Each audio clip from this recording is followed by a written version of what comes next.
Today's podcast is brought to you by Audible.com. Get a free audiobook download at www.audibletrial.com/comedy podcast network. Over 100,000 titles to choose from for your iPhone, Android, Kindle, or MP3 player.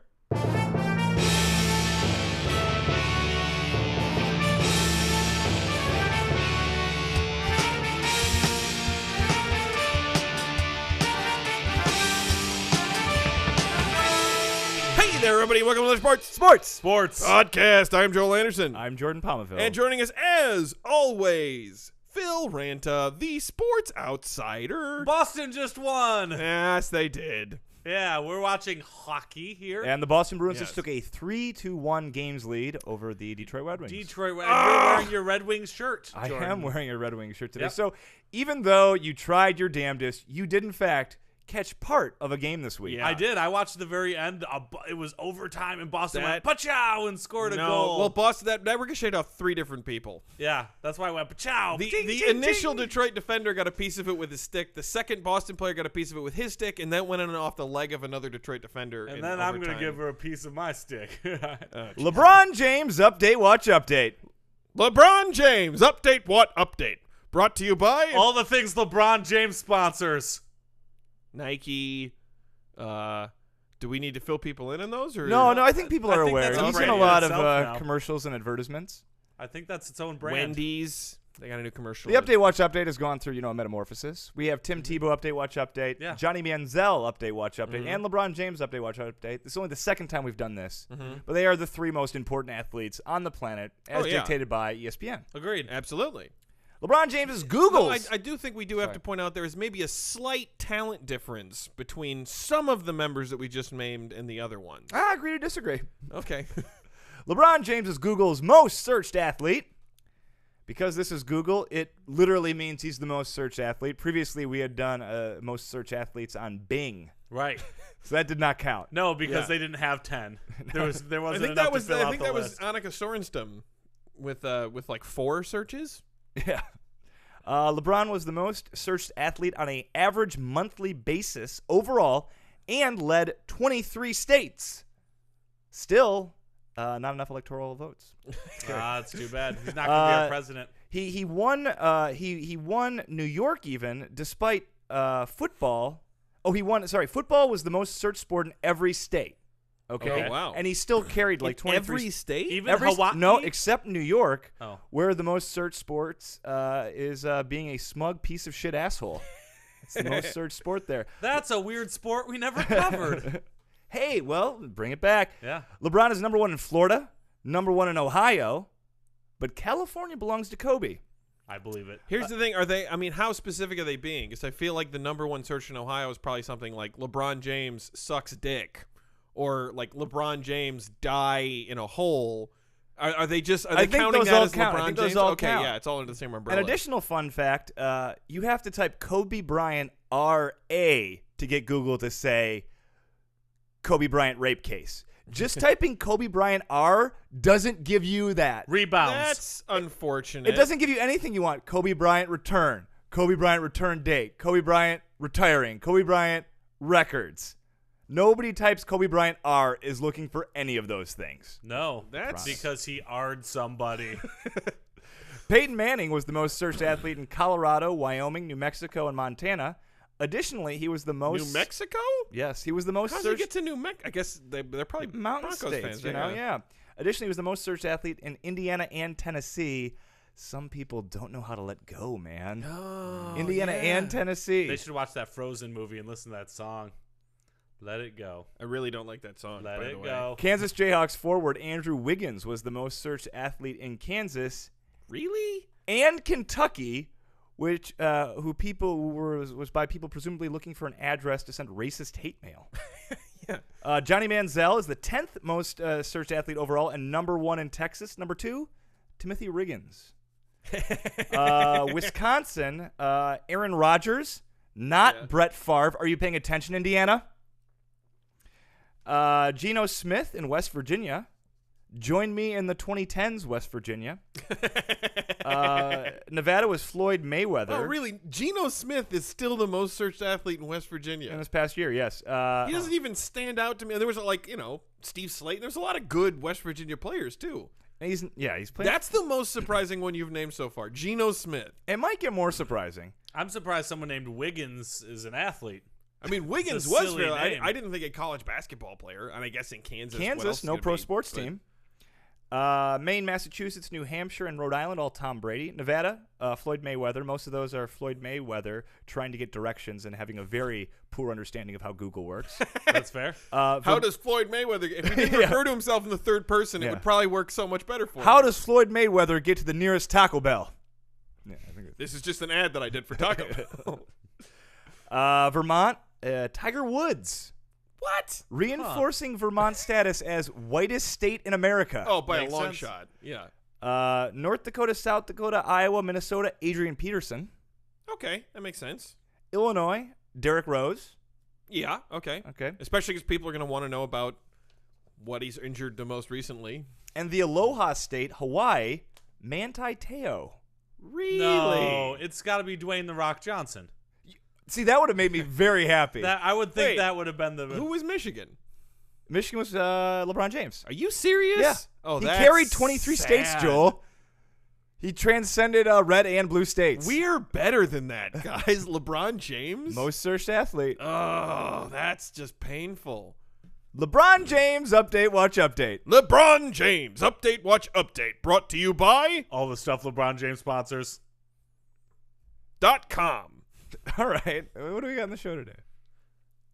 Let's see. We've got one of the horses from the Kentucky We're doing Derby. this again. Yep. We're interviewing a horse. Yeah. Yeah. It was really popular last time, okay? Yeah, last And year we had Orb, who was the winner Yeah. of the Kentucky Derby. Right. That was Not by, running this year. By the way, the first interview of a horse, that any major sports publication or anything has done. Yeah. Surprised that hasn't gotten us more attention. Yeah, I mean, given how much attention is given to horse racing as a whole, and it's really kind of discriminatory that they interview the jockeys, they interview the owners, they never interview the horses. That's what we're for. Typical, That's why- media controlled by major media discriminatory behavior. It's like interviewing the rich owners, not the working man, the horses, Yeah, Or the the janitors. literal workhorses. Yeah. What? Well, Well, the working janitors man at the doesn't- Kentucky Derby. Nobody interviews them. Yeah. They should.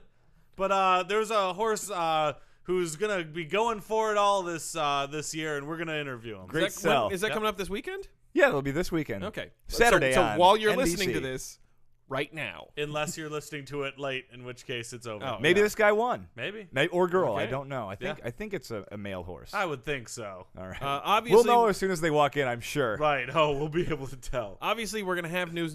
Yeah. Because we have that segment in every show. So there's Right. really no question as to whether or not we're going to have news. I'd say that's correct. Phil, are we going to have a weird sportsman? You're goddamn right we will. Okay, you don't have to snap at me. I'm I just didn't asking. snap. I just said you're goddamn right we will. I mean, we have not had that many weird sportsmen. Yeah, we It's have. still a relevant question. We do. No, we do every show now. yeah, People are saying weird sports is back. Men. Peter Travers, Rolling Stone. Weird Sportsmen is back. Weird Sports is not- Sportsman is back. Weird Sorry. Sports Peter is not Travers back. doesn't really do his research. Peter Travers so- is 30 episodes behind. yeah. Rolling Stone, Penn, Led Zeppelin. What do they know? All right, let's do news. News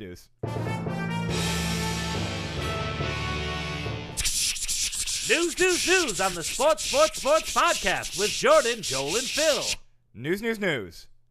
Albert Pujols hits 500th home run. Yay! You can put that in your pool Fantasy owners of Albert Pujols say, woo! Woo! Rest of baseball really wants that to mean something again. hole. Yeah. Albert Pujols became the 26th major leaguer with 500 home runs when he hit numbers 499 and 500 in the same game this week against the Washington Nationals. Pujols becomes the, depending on who you talk to, becomes the third youngest player to reach a 500 or the oldest. Unofficially, he's the 42-year-old Pujols is the oldest member to reach the milestone. Previously, it had been Ted Williams, 41 and 291 days. Yeah, Teddy. Last player to reach the milestone was Gary Sheffield in 500 who did it while punching someone in the face. Wow, that's Very tough. angry Very dude. Sheffield style. A very angry dude. I think it's got to be noted. It's significant that Albert Pujols is a player who's gotten to 500 home runs and has not yet been tainted by any steroid allegations. Yeah. Certainly probably coming in the next 5 or 6 years. But That's the thing is why it doesn't, like, there was no fanfare. There used to be a lot of build-up when there was 500 home runs. When it happened, I was sort of like, I didn't even realize he was that close. I did only because I was watching a Tiger game where he hit his, like, 497th or something that. I'm like, oh, shoot, how about that? But, yeah, it was one of those things where I remember watching Eddie Murray hit his 500th playing for the Orioles. Yeah. Things like that. I remember it being a bigger deal, and Eddie part of Murray, it's because 500 home runs and 3,000 hits. Yeah, well, 500 home runs has happened 11 times in the past 15 years. Wow. And of those 11, I want to say only, like Griffey, Pujols, Frank Thomas, very few others have not been tainted in any way. Thomas happened in the last 15 years? Yeah. When did He Frank was Thomas injured a stop lot. playing? He was injured a lot. Yeah. Okay. During that period. The Angels fan who caught Pujols' 500th home run ball gave it back to the slugger after the game. Why? The slugger already has enough. He makes a ton of money playing baseball. He Right. plays a game for money. In return, he was given a baseball cap, a chance to meet Pujols in the clubhouse, and an autographed ball. That's Not some enough. bullshit right Not there. enough. He kind of went from retail value $500,000 to retail value $125. Yeah. Get him a car, Albert. Don't be a prick. Like, I feel like he deserves like jersey, bat, box seats to a few games. More than he's getting. More than he's getting, absolutely. And Pujols he's not even going to enjoy that ball. He's going to throw it inside his toy chest and forget about it. Of course, that's at $500,000. As soon as he gets done playing you with might it. be overstating exactly. the value given just how many 500 home run balls there are floating around these days. This is true. The Cardinals selected Pujols in the 13th round of the 1990 draft with the 402nd overall selection. That is value. Yeah. Speaking of performance-enhancing drugs, Cubs celebration snubs Sammy Sosa. Cubs and Snubs, Cubs and Snubs. Sammy Sosa gets the Cubs and Snubs. Question. Is there anybody left in America who likes Sammy Sosa? Probably not. I don't think so. I have no opinion of him. That's something. Theo Epstein's senior year independent study, the Chicago Cubs, recently celebrated the 100th birthday of Wrigley Field. To mark the occasion, the Cubs blew a 3-run lead in the 9th inning to lose the game 7-5. Tradition. Fantasy owners of Jeff Samardzija go, boo! Boo! However, before the game, they had an on-field ceremony with many players from the Cubs. I want to keep saying the clubs. Right. I guess the clubs. Because we make love in this club. Well, also, it's a Major League Baseball club. The Right. club's illustrious history. Ernie Banks, Mr. Cub, coined the phrase, "It's a beautiful day for the ball game. Let's play two." Fergie Jenkins, he's a Cubs pitcher with over 3,000 strikeouts. And a member of the Black Eyed Peas. Notably. Yeah. Billy It's Jenkins. pretty amazing that she struck out 3,000 batters as a woman. I feel like this gets completely overlooked and then had a successful music career afterwards. And also voted most Fergalicious player. Right. That's absolutely- All along, battling a serious meth addiction. You had Billy Williams, the Cubs outfielder, who had over 400 home runs and a Hall of Famer. And Andre Dawson, the slugger who recently passed Jim Thome for the largest uppercut swing in history. Notably absent, Sammy Sosa. Though he was derisively nicknamed Sammy Soso for part of his time with the Cubs, he's their lifetime home run leader. Of course, PEDs and whatnot. I mean, but still, you cannot stop the Giants from celebrating Barry Bonds. But the Cubs basically acted like Sammy Sosa never existed. Yeah. I act like Sammy Sosa never existed every day of my life. Well, I'm listen to doing this. all right. This will add insult to injury. At least Joe will understand. Okay. Ryan Dempster was there. Ryan Dempster was celebrated on the field wearing his Boston Red Sox World Series ring. Oh, now On the- that's really just got to piss you off if you're Sammy Sosa. I could, like, if not getting invited, that's one thing. But Dempster, who was like a bad closer for the Chicago Cubs? He was there, yeah. Oh, Wow. Oh. That's, I don't know that. Michael Pineda ejected for having pine tar all over. fantasy owners of Michael Pineda go, oh. Yankees pitcher Michael Pineda has had a great start to the season. However, April 10th, a couple weeks ago, in a start against the Boston Red Sox manager John Farrell noticed that Pineda had pine tar on his hand-wrist area. Yeah. However, in between innings, the substance went away, and there was no need to bring it to the attention of the crew. However, it became a story in the media, and they went back and looked at his first start of the season. And basically, pine tar is often used to get a grip on the ball when it's cold. Okay. Unlike other substances, it generally doesn't affect the path of the ball. Yeah. That said, when they looked at the tape, he was using it at his first start in Toronto, who plays in a dome where it is a balmy 72 degrees. Dude. So the pine tar as a grip in the cold argument, it rings a little hollow there in that specific instance. When questioned about what was visible on his hand in his first two starts, Pineda claimed it was dirt, like sticky dirt. Right. Straight Sticky out dirt of the Kenny from Rogers playbook. Yeah, dirt. Right. Yeah. This. However, in his most recent game this past week, the Red Sox-Yankees are playing again. And, of course, a lot of hype on Red Sox-Yankees. Before the game, manager John Farrell was asked about it, and he said, I would expect if it's used, it's more discreet than last time. This is so basically saying, don't make me call you out on this. Right. So the first inning, Pineda goes out there. He's pretty wild, actually. So in between the first and second inning, facing the Red Sox again, a good team, in very, very cold Boston night, he knows he can't put it on his hand, right? Everyone's expecting that. So, as everyone in the sports media. So he used a much less obvious body part. Up his butt. The side of his fucking neck. Oh, that's very obvious. Yeah. Yeah. In the second inning, manager John Farrell saw this and basically had no other recourse than to go to home plate umpire crew chief Gary Davis. What followed was incredibly similar to a teacher catching a student with contraband not allowed in class. Bubble gum, spitball shooter. Take it away. Assault till the end rifle. of class. Yeah. Basically, he went over there and he goes to him and he's like, show me your hands. Okay. Nothing. Show me your glove. Nothing. Turn around. Tilt back. Oh, my God. Yeah. The side of his neck, in the shape of a hand, and about the size of a hand, a large pine tar looking birthmark on his neck. It's really unfortunate for him that he has that birthmark. I feel like this is not the first time in his baseball career. Joel, it wasn't really a birthmark. The umpire touches it, then touches his hands, and then tosses him out of the game like nothing. It was basically, the scene in Naked Gun when Leslie Nielsen goes out to the pitcher's mound? Yeah. And the guy has like a sand belter out there and all this sort. It was basically that. It was so comically obvious. You know what his punishment should be? What's that? You should hit Pineda with a baseball bat so candy comes out. Joining us now for the second ever interview of a horse. And again, we're looking at you, big media, to get online and start interviewing the horses who are bringing us this entertainment. The athletes who are participating in the athletes, event. Joining us now is Danza. Danza, yes. Danza, it is great to have Pleasure you. to be here. Great to have you on the show. Yeah. You are one of the favorites. You are the second favorite right now. I am. I'm in second place. Well, not really. You're paying out 8-1 though. Yep. Tied I'm a with good Wicked bet. Strong. California Chrome #1 at 7-4. California Chrome, no problem. That's a big favorite there. So how do you feel? I mean, California Chrome is 7-4, obviously a huge favorite. I've been training. I'm ready for the race. I'm ready to go in and be the boss. They'll say, "Who's the boss?" and I'll say, "Danza." Okay. Yeah. I would not think that you'd be so into those jokes, but What do you mean so into what jokes? Well, you know what? Let's backtrack. okay. It's race week. Yeah. Obviously. is. What type of preparations are you doing differently than any other week as you build up to the Kentucky Well, I Derby? spent a lot of time with my family this week. Okay. Angela, Moner, Samantha, Okay. All right. and we got into hijinks.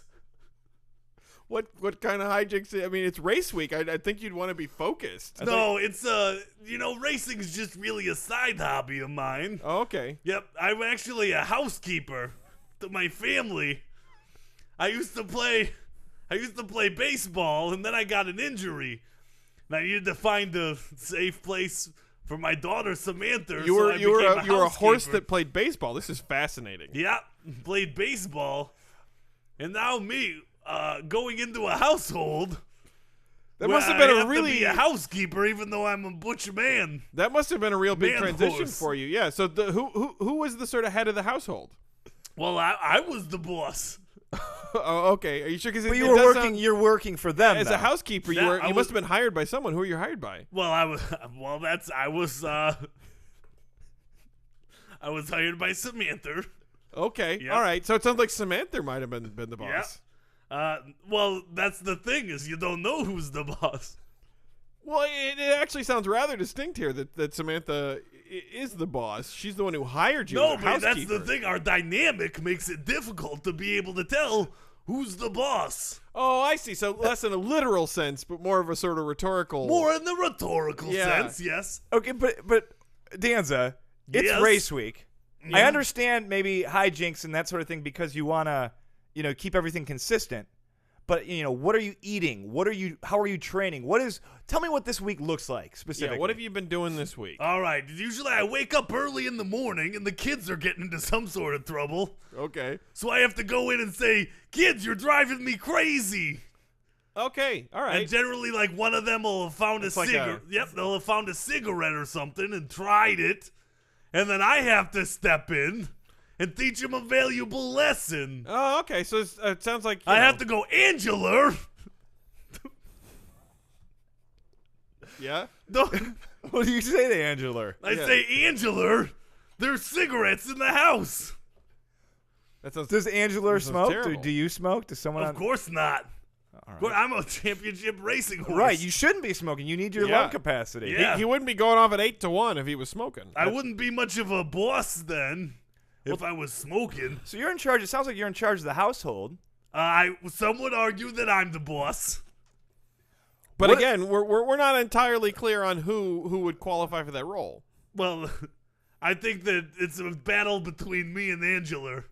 I thought you said it was Samantha before who hired No, you. Samantha's my daughter. All right, I feel like you know what the pressure of race week has The probably pressure of race gotten week you. is getting on me, yes. So, but it's very important for any championship level athlete to eat. Very, very, very important. Very Oh, yeah. diet. In terms of getting your carbs and your protein. So tell me about dinner, because I assume if you're in charge of the household, what are you doing for dinner? Oh, what's of course. dinner like? Well, I'm an Italian horse, so it's mostly I'll make a spaghetti with gravy, or maybe I'll make the kids a sausage, and they'll be like, "What is this?" And I'm like, "Shut up! I'm the boss." Spaghetti with gravy? That's what Italians call red sauce. Oh, marinara. Yeah, I guess if that's what you call it. I'm a horse. What do I know? So you're Yeah. eating pasta, so you're carbo loading essentially. That and then makes a lot of sometimes sense the for a kids will race. spill the pasta all over the room, and I'll go, "Oh, kids!" Then the credits will roll. Credits? What well, I'm sorry. What do you- credits? Credits. When there's a funny line, about 22 minutes in to dinner, the credits will roll. Is your entire life broken up into different 22-minute segments? They named me Danza. What do you want from me? They named me Danza. It's my entire identity. Really not sure I follow here. There's a popular actor Okay. named Tony Danza who was on the show Who's the Boss? And now I have to live my entire Not- life. Not familiar Is with this some Who's the sort Boss. of Groundhog's Day paradigm here? that you're Every just- day's the same. It's always the same. You wake up, the kids have found a cigarette. Yep, or the kids- or or something else. Got in trouble in school. Oh, the Or- worst. Yeah. And then you gotta scold them, Yep. teach them a valuable lesson. Teach them a valuable lesson. All along, Making jokes. Okay, So well, that there's all still- along, there's someone that's above you telling you what to do. Yeah, like a boss. Nope. Technically a boss, but really, who's the boss in this situation? yeah, but on Saturday, it's not going to be the same. You're going to run the Kentucky Derby. You know what? This Saturday, that's when I'm gonna be the boss. Okay, because you're going to win. Unless the kids get into trouble that morning and I don't get my sleep. So run us through a lot of athletes visualize. Run us through what might be the perfect day Saturday. Okay, I plan wake it up out. in the morning, all right? Samantha is downstairs eating cereal. We make a couple of jokes to each other, and then she goes, "Daddy, I know you're going to win the race," and then gives me a hug. That's very sweet. That's very Yep. That's a supportive. good visualization. Alyssa Very- Milano, that's my daughter, Oh, Samantha. she's a hottie. Yeah, well, she's a child in this reality. So, Yeah, she's... so I go to the race, and lo and behold, at the same time I'm supposed to go to the race, Angela gives me a call and says, "You're supposed to be at a really important dinner." What kind of important dinner? Well, she's having her boss over. Oh. Her Oh boss. my gosh. And now it's Who's the Boss three-way. And they say they need the housekeeper to be there to take care of the boss. So now I'm like, "Ay, caray, what am I supposed to do?" She can't give you the night off when you're going to run the Kentucky Derby? That seems that wouldn't be- wildly, I mean... Well, that's the thing, is that I've been irresponsible for the last couple of weeks, so I feel like I have a lot to prove. So I say, you know what, I can do both. Oh, no. So I start running the race, Danza. and then I quick jump in my car, run back, and I serve their first course. Then I go back and keep running the race, and then I go and serve the second. Finally, it all comes to a head. Then both parties realize what I'm doing, and then they go, Danza, who's the boss? It seems like if you leave in the middle of the race, you're definitely going to lose. Yeah, that's probably true. like I that's wouldn't bet on me. I was going to say, that does not feel like a positive visualization. That seems like a nightmare almost. Yeah. Every day of my life, Jordan. Every day's a nightmare. They named me Danza. Well, It's an unfortunate I can't name. say I completely understand your predicament because I'm not familiar with the show that you're talking about. I live between two worlds. Yeah. I break the fourth wall in both. I'm sorry to hear that. That sounds Yeah. very painful. I'm a horse. What are you Well, going to do? again, best of luck to you on Saturday at the Kentucky Derby. Thank you. We're pulling for you. We're pulling for you, and again, you know, one of the favorites. I really hope you can take down California Chrome. Oh, no. Jonathan just spilled all over the front of his shirt.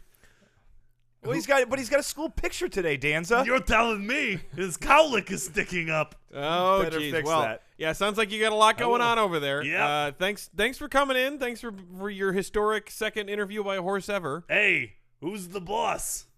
It sounds as though it's Angela. Very yeah, clearly. probably Angela. Yeah. Thanks for having me. All right, Okay. thank you, Danza.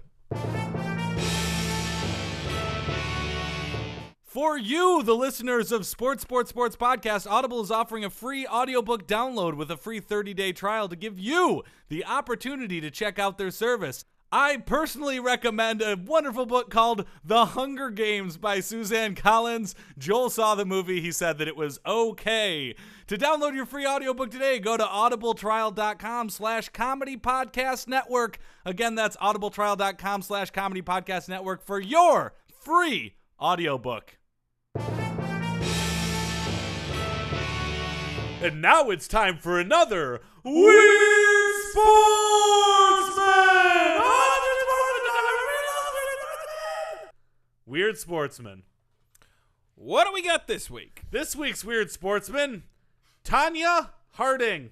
Oh, we know Tonya Harding. You've heard of this one? Of course we've heard of Tonya Harding. Well, we haven't done her before? No. Okay. She Okay. seems like she'd be one of the first people we No, because she's weird and we haven't done her before, so we have to. It's kind of like something we have to do. Yeah.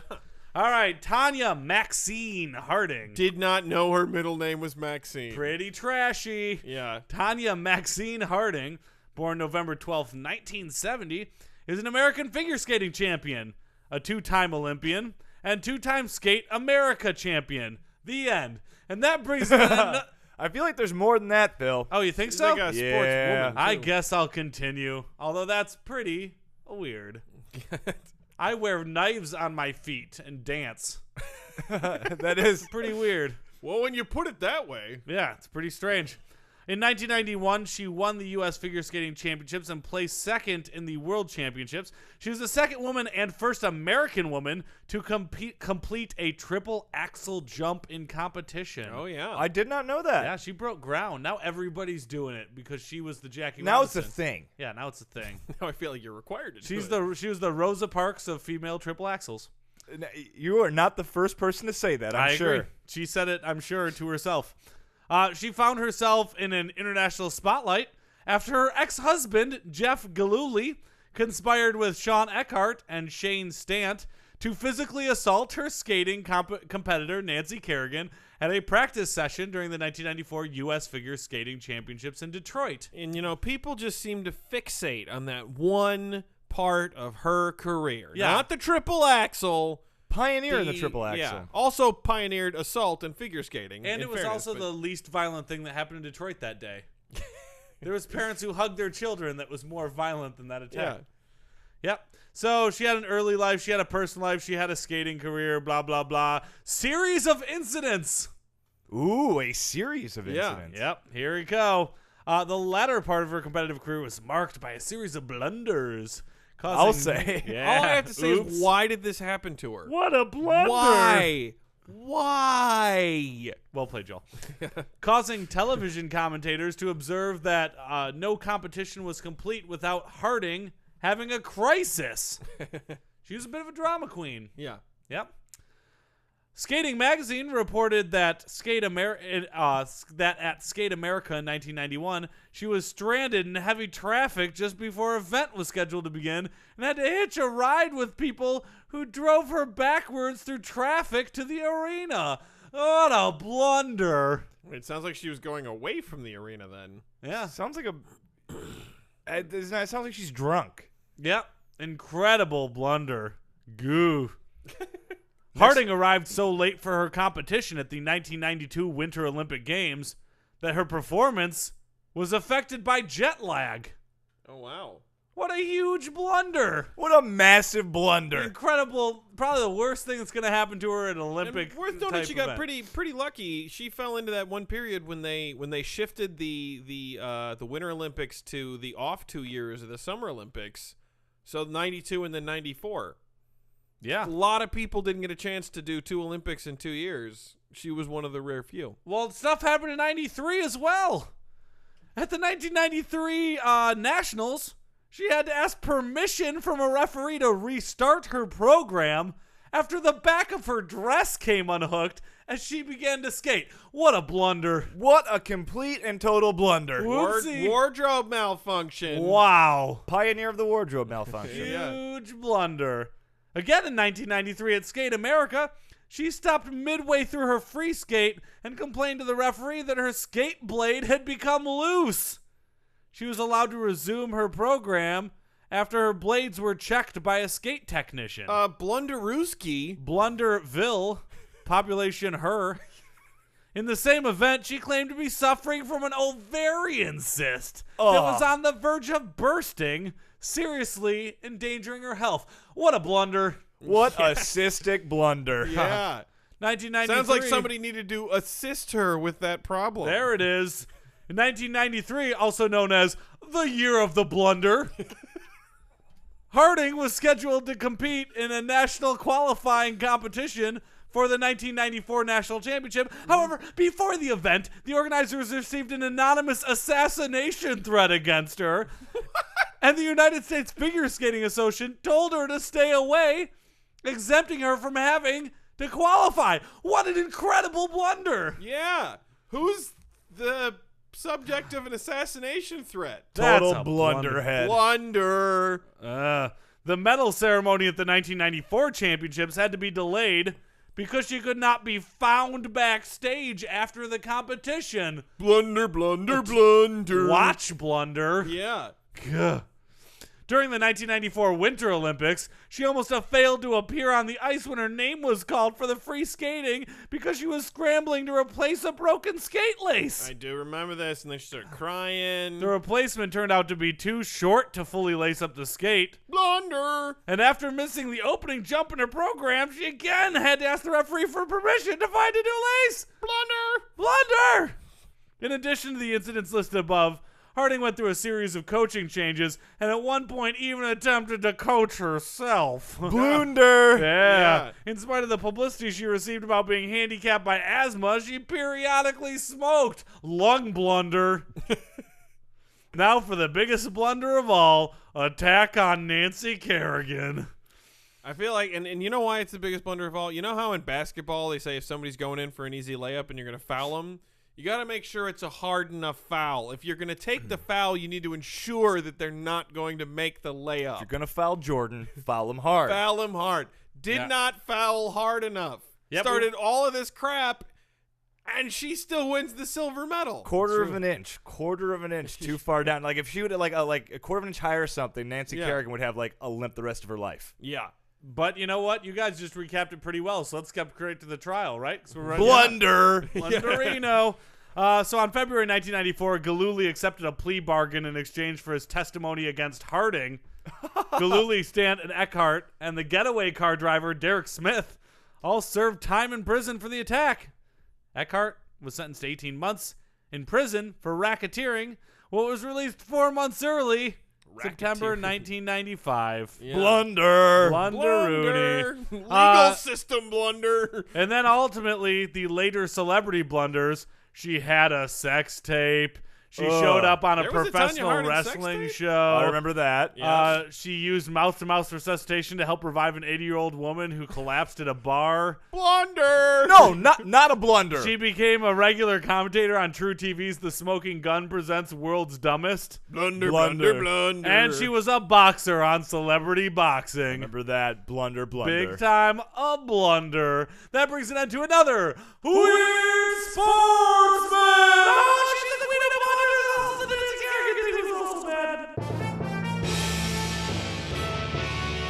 This brings to the close another sports podcast. And I think we should start thinking about doing a blundering athletes. We should. Blundering sportsman. Right after we get through 100 Weird Sportsmen. All right, that'll be Coming next up one. in 2 years, folks. Yep, it's coming. But if you'll wait 1 second, Phil, I think we'd like to bring back Danza to do our contact information. You can email us at sportspodcast@gmail.com. That's sportspodcast@gmail.com. You can tweet at us at sports3podcast. That's at sports3podcast. Oh, Jonathan got chocolate all over his face.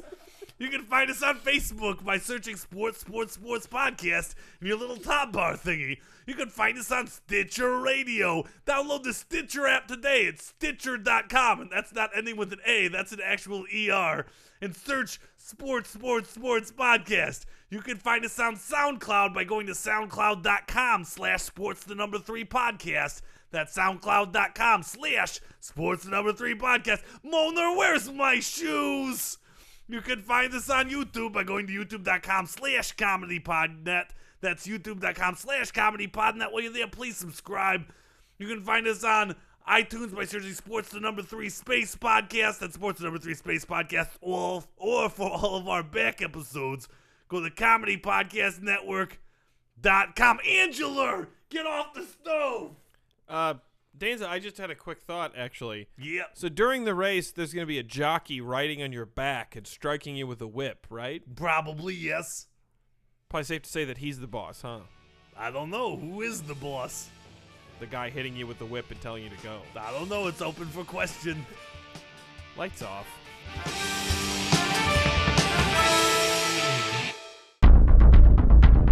You have received this transmission from the Comedy Podcast Network. For more shows, visit comedypodcastnetwork.com.